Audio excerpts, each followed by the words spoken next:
première prison pour les 100 plus gros narcotrafiquants, ouverte dès juillet prochain. Voilà ce qu'annonce hier le ministre de la Justice, Gérald Darmanin. Bonjour Wilfried Fonck. Bonjour. Vous êtes à la tête des surveillants pénitentiaires, du syndicat des surveillants pénitentiaires. Vous êtes prêts? C'est possible? C'est envisageable? C'est souhaitable?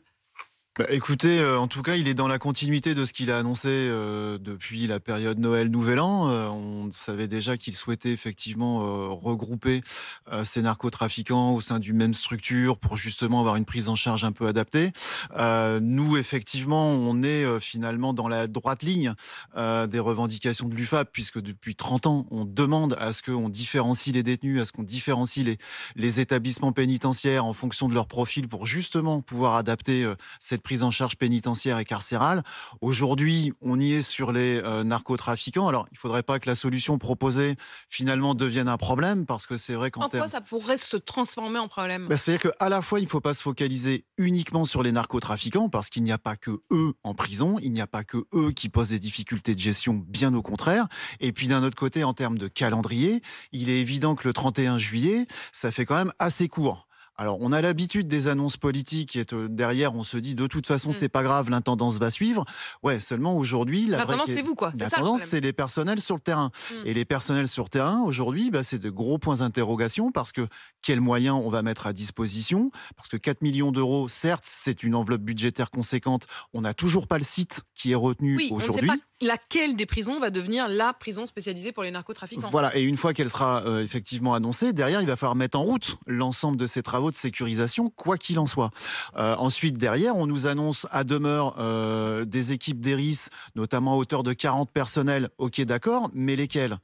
Les ERIS qui sont déjà en place, donc c'est-à-dire qu'on va déshabiller Paul pour aller habiller Jacques, ou est-ce qu'il va falloir aller rechercher encore une fois des agents qui, eux, sont en établissement? Alors, la question aussi, Wilfried Fonck, c'est la question d'une sorte de mise sous cloche de ces prisons. C'est-à-dire que ce qui est évoqué, c'est aussi la question du rapport à l'extérieur de tous ces détenus qui, on l'avait vu tragiquement dans le cas de Amra, c'est-à-dire celui qui a été libéré en quelque sorte en tuant 2 de vos confrères au péage il y a plus de 6 mois maintenant et qui est considéré comme un des grands fugitifs. On a découvert ou redécouvert à la faveur de cette échappée qu'il avait en prison commandité des crimes, continué à gérer son trafic.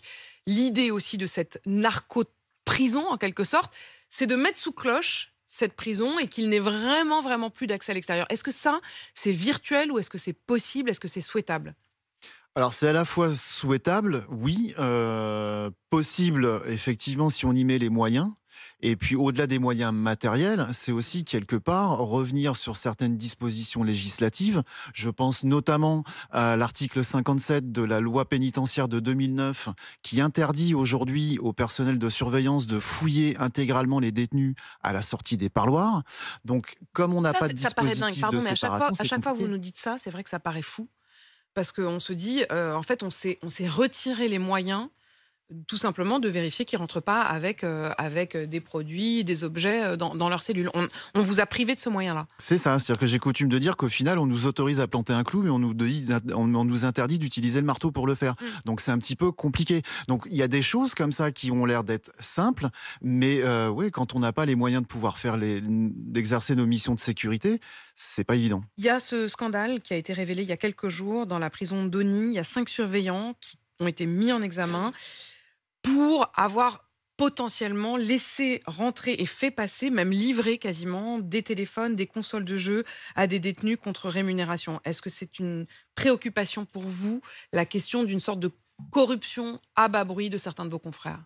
Alors, il est évident que le sujet de la corruption apparaît régulièrement dans les médias.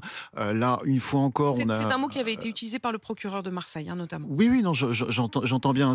Encore une fois, c'est pas une image positive qu'on renvoie des personnels. Et c'est ce que je déplore le plus, parce que l'immense majorité de nos agents sont des personnels corrects qui font leur mission dans des conditions très très difficiles. Et ça met pas en avant tout ça. Alors oui, après, on va pas se voiler la face.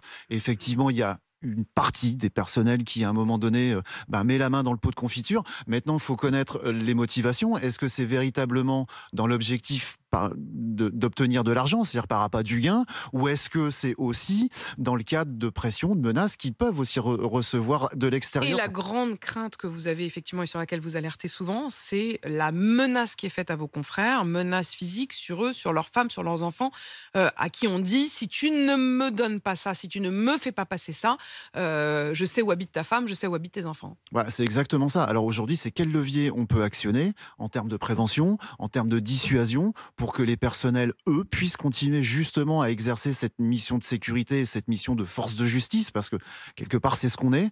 Et aujourd'hui, c'est vrai qu'on est très démunis face à ce phénomène de la corruption. Merci beaucoup Wilfried Fonck d'être venu dans ce studio ce matin.